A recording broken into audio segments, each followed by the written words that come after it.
இஸ்ரேலுக்கு 5745 கோடி மதிப்பிலான ஆயுதங்களை விற்க அமெரிக்கா ஒப்புதல். போர் நிறுத்த ஒப்பந்தத்திற்கு இஸ்ரேல் சம்மதிக்க காரணம் இதுவா?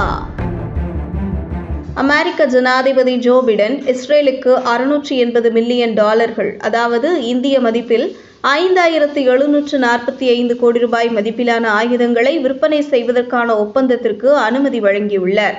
இதுதான் அமெரிக்கா ஆதரித்த போர் நிறுத்த ஒப்பந்தத்தை இஸ்ரேலிய பிரதமர் பெஞ்சமின் நெத்தன்யாகு ஏற்றுக்கொள்ள மிக முக்கியமான காரணம் என கூறப்படுகிறது.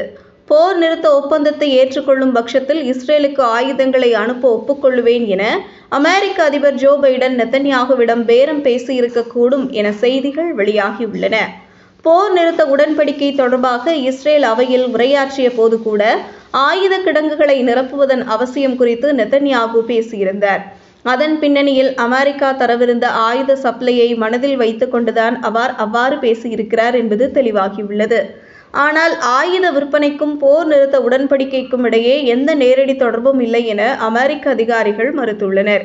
லெபனானில் போர் நிறுத்தம் செய்ததன் மூலமாக $680 மில்லியன் அளவிற்கு அதிநவீன ஆயுதங்களை அமெரிக்காவிடமிருந்து பெறவுள்ள இஸ்ரேல் அதனை காசா மீது பயன்படுத்தக்கூடும் என்ற அச்சம் எழுந்துள்ளது. ஏற்கனவே காசாவில் கொத்து கொத்தாக பாலஸ்தீனியர்களை கொன்று குவித்து வரும் இஸ்ரேல் அமெரிக்காவிடம் இருந்து ஆயுதங்களை இறக்குமதி செய்யவுள்ளது உலக நாடுகளை பேரதிர்ச்சியில் ஆழ்த்தியிருக்கிறது. தனது ஆயுத விற்பனைக்காகவே லெபனான் போர் நிறுத்தத்தை அமெரிக்கா முன்னின்று நடத்தி வைத்திருக்கிறது என்ற அப்பட்டமான உண்மையும் தற்போது வெளியாகியுள்ளது. ஏற்கனவே அமெரிக்காவின் சப்போர்ட்டை வைத்துக்கொண்டு ஐநா, சர்வதேச நீதிமன்றம், ஐக்கிய அரபு நாடுகளுக்கு சவால் விட்டு வரும் இஸ்ரேல் பிரதமர் வரப்போகும் ஆயுதங்களை கொண்டு என்ன செய்ய காத்திருக்கிறார் என்பது உலக நாடுகளிடையே பெரும் கவலையை ஏற்படுத்தியுள்ளது.